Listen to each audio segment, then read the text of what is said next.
Vale, para cualquier persona que esté pasando por este proceso, quería asegurar una cosa, que es que el trabajo de sombra y el desmantelaje de todo el condicionamiento que tenemos no es un proceso tan lento como parece. Y ni siquiera y aunque lo sea, porque en algunas personas puede serlo, no va a sentirse como un trabajo arduo y que no merece la pena porque, total, si voy a estar años haciendo ese trabajo y voy a estar sufriendo en estos años, porque simplemente no lo abandono y vivo como vivía hasta ahora y ya está. Eh, pues no es tan lento como parece, ni siquiera tenemos la percepción del tiempo en ese momento. Y, y lo digo porque es algo que siempre he dudado de, primero, siquiera es posible el trabajo de sombra y siquiera es posible que el despertar sea más que algunos momentos contados en los que vemos la realidad con pocos filtros. Em, y siempre he dudado de si merece la pena, de si merece la pena teniendo en cuenta que muchísima gente muere sin haber trabajado en vida en esto, que si merecía la pena hacerlo. Pero es que una vez empieza, es que ni siquiera se puede describir como sufrimiento en sí. Primero porque te das cuenta de que ninguna situación externa ni nadie puede infligir sufrimiento en ti, porque el sufrimiento es una interpretación de algo que, como si fuera algo doloroso, pero mentalmente, virtualmente.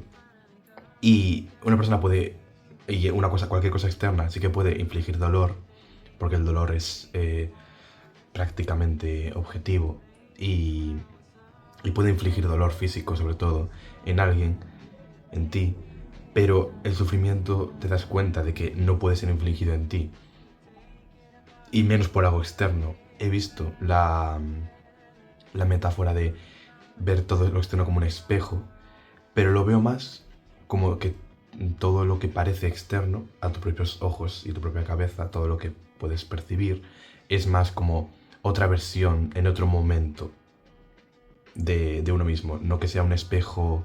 Es un espejo en el sentido de que de toda experiencia de sufrimiento o de toda experiencia dolorosa, siempre hay un aprendizaje, porque el sufrimiento, igual que el dolor físico, apunta a donde a donde puedes, si lo eliges, tratar algo que hasta ahora te ha hecho sufrir. Cuando se habla de trabajo de sombra, se tiende un poco a demonizar a la sombra o al ego o lo que sea y decir, esto es algo concreto que tenemos que trabajar en el sentido de eliminarlo o reducirlo. Pero mientras tengamos cuerpos eso es imposible, o sea, no se puede eliminar eh, el ego y ni siquiera queremos luchar contra él, porque luchar contra una cosa que sobre todo es luchar contra algo interno y de forma agresiva, con el deseo de eliminarlo, de aniquilarlo, es algo bastante propio egoico. Entonces, justo esas partes que más sombrías son las que más necesitan reconocimiento, atención, consideración y pues en general cariño, en el sentido de reconocer que sí que existen, porque son las que antes de el descondicionamiento son las que más sentimos todo el rato. Em, y claro, es que siempre podemos apuntar a las verdades absolutas de que este proceso, incluso con todas las eh, acrobacias intelectuales y con toda la carga corporal que tiene, al final apunta simplemente a... Es como que la verdad, el amor y la estabilidad todas convergen en la misma cosa, indistinguibles. Como que no son distinguibles. O sea, podemos usar palabras diferentes para ello, porque son experiencias que se sienten de forma diferente, algo racional o es algo más de sensaciones kinestésicas, pero siempre es algo que acaba siendo indescriptible con palabras. y podemos apuntar a ellas con las palabras de verdad, de amor o cualquier otra, pero es solo para apuntar a ellas, no es porque se pueda encapsular en una palabra. Y es que es increíble la diferencia que hay entre hablar, por ejemplo, del amor incondicional y en sí, como simplemente vivirlo, en plan experimentarlo. Es muy diferente porque a veces hasta hablar de algo tan poderoso como una verdad absoluta o sobre el origen de la realidad o la naturaleza de las cosas, incluso cuando hablas de ello sin estar en un estado en el que puedes asimilarlo, incluso lo bastardiza un poco. Está bien hablar de ello, claro, porque puede despertar a ti mismo y a muchas personas, pero a veces hasta lo bastardiza, porque lo asimilas en un cajón, lo asimilas en un departamento y no puedes, en plan, no tienes ese insight. O incluso haces menos probable que tengas ese insight, porque cuando escuchas esas palabras la próxima vez lo tienes en ese departamento y haces el juego mental de buscar el departamento mental en el que lo tienes asimilado y traerlo a juego, sin en sí dejar de jugar el juego por un momento y ver lo que hay detrás de esos sonidos o de ese texto. Pero es algo que no sé por qué sigo... Bueno, tengo alguna idea de por qué sigo yendo fuera y dentro de lo que se puede decir como estado iluminado, lo que sea. Y a ver, o sea, no sé si es muy bien por la maduración del sistema nervioso, en plan algo puramente biológico y cerebral y tal, o es más porque acabo de empezar el proceso, o es porque es completamente normal. A lo mejor no es el punto el descubrir esto tan pronto, el descubrir lo que pasó antes de la vida y después de la muerte. A lo mejor no tenemos por qué saberlo, y de hecho es más divertido estar muy implicado en el juego. Pero hoy en día, con cómo están las cosas en el mundo relativo, creo que sí que necesitamos tener un poco de conciencia de la naturaleza de las cosas, porque si nos dejamos llevar por impulsos que están completamente optimizados como para ser exprimidos, pues hoy en día es muy complicado tener un poco de estabilidad o calma cuando nos dejamos llevar. Entonces eso, y también he sentido como que he empezado por cosas mucho más seguras para mis mecanismos de defensa o mi mente y tal, que son cosas así más abstractas o más sociales y tal.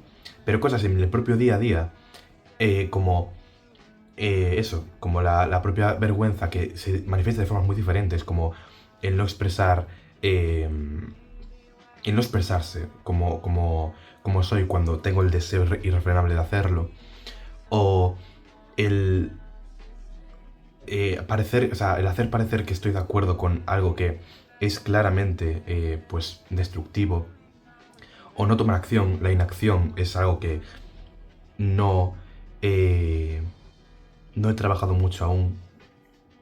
En el tema del arte sí, pero no he trabajado mucho el tema de la inacción en cosas relacionales con otras personas. Pues ese tipo de cosas yo creo que son las que sufren mucho la gente en el camino espiritual honesto. Porque para esto hace falta mucha honestidad y mucho compromiso. Y el compromiso es algo que me ha faltado bastante por mi parte. En plan, no me he comprometido mucho al proceso, sino que he sentido que puedo hacer un poco de bypassing espiritual y decir, voy a jugar juegos conmigo mismo y voy a dar la vuelta, cruzar la esquina, voy a escapar de esta parte que es muy incómoda o que se siente muy mal en este momento, y voy a elegir usar algo que me haga sentir bien en este momento. Y eso también quita muchísima honestidad, en el sentido de, si tengo una realidad delante de mí, este no es el momento para fingir que no existe, sino que no es importante o lo que sea, sino que justo es el momento de mirar a los ojos, a la realidad. porque es la incomodidad pequeña por la que hay que pasar, o sea, pequeña en el sentido de poco tiempo. Es una incomodidad como muy grande, o un dolor muy grande durante muy poco tiempo, para luego ver que no es ningún monstruo persiguiendo a nadie. En plan, que no es algo que esté haciendo daño o que esté persiguiendo para hacer algo malicioso, sino todo lo contrario. Es como mírame para que veas que no soy nada, ¿sabes? Que no tengo mucho peso. Y, y son cosas que dejan pistas por todos lados, en plan, siempre me voy a encontrar con las mismas lecciones hasta que las aprenda, siempre. Como todo el mundo. Cada uno tiene sus lecciones, pero todos vamos a encontrarnos una y otra vez con ellas. Y aún así, mi estilo de trato con ellas es escapar, evitarlas y como fingir que no están ahí. Y otras personas pues será luchar contra ellas o negarlas o lo que sea. En mi caso es como que las puedo reconocer y tal, pero luego las relativizo y escapo de ellas, o que digo, no, voy a elegir esta otra realidad, cuando no hay ninguna otra, solo hay una. Perspectivas hay muchas, pero la realidad la voy a percibir yo desde una forma concreta. Y eso, y mucha rigidez mental en algunos momentos. Em, Siempre que ahora vienen tipo pensamientos condicionados como la queja o el odio o, ¿sabes?, la crítica, es como que ahora, mientras la hago, mientras critico mentalmente o con otra persona o lo que sea, mientras la hago, sé que no es verdad, sé que es un juego, sé que no tiene ningún peso, pero simplemente decir esas palabras o decir el tono o actuar así te hace sentir otra vez como si fuera verdad esa queja, como si esa queja tuviera fundamento. Y obviamente no.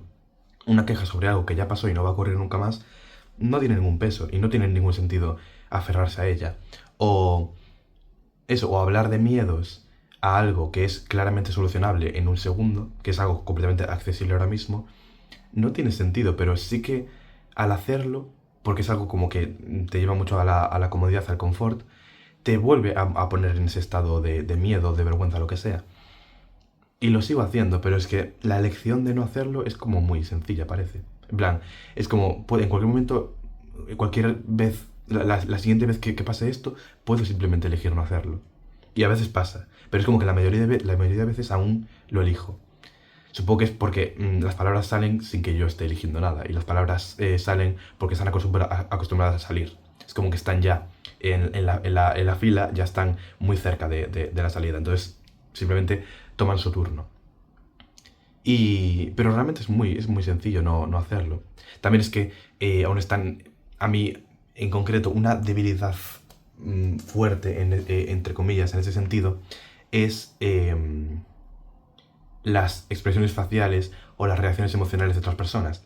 Entonces, si de repente actúo de una manera que para mí es honesta y yo me siento realmente así, pero es algo completamente, radicalmente distinto que lo que hice la última vez que estuve con esa persona, voy a obtener caras de rechazo, de asco, de confusión o de humillación. Y en ese momento es muy sencillo distraerme o cambiar mi curso de acción y decir, no, voy a volver a ser como estamos todos acostumbrados, porque es mucho más sencillo, no he practicado esto por mi cuenta a solas, entonces, para no crear una sensación displacentera aquí, pues voy a seguir, voy a jugar el papel, ¿no? Que lo hace todo el mundo, ya lo sé, pero es como que no lo va a dejar de hacer nadie si no hay algunos primeros que dejamos de hacerlo. En el sentido de, si yo sé que estoy jugando un papel y tú también, si ninguno de los dos empieza a dejar de jugarlo, el otro tampoco lo va a hacer. Entonces, y es como cualquier revolución es así. Cualquier revolución empieza con un poco de atrevimiento, de valentía. Y, y eso, y también caí mucho en eso, en pensar que la valentía o el coraje o lo que sea era algo completamente egoico siempre, porque siempre llevaba como a la agresividad o lo que sea. Y para nada, hay valentía que es claramente egoica y claramente agresiva y destructiva, pero hay valentía que viene de la seguridad de la realidad, en confiar en la realidad, en no separarse, es la no separación de yo, el individuo y el mundo. Es que viene de ahí, la seguridad viene de la no separación, de saber que el mundo no está separado de mí. Entonces, claro que hay valentía así. Igual que el tema de em, lo que le llaman la divina masculinidad y la divina feminidad. Pues lo rechazaba ya de por sí por la terminología que usaba, que era la de masculinidad y feminidad, que es como algo que no encaja bien conmigo, ¿no? El término es arbitrario. Se puede hablar de yin y yang simplemente. Y yo pensaba que, bueno, si existe la divina masculinidad y feminidad, yo siempre he tenido más feminidad, ¿no? Vale. Pero no significa que una persona sea, bueno, lleve a la divina feminidad o feminidad corrupta, lo que sea, y divina masculinidad o masculinidad corrupta, sino que es en cada individuo se pueden aunar las dos y pueden actuar las dos en consonancia. Porque incluso aunque sea de forma sana, la divinidad, es decir, las energías de intuición, sabiduría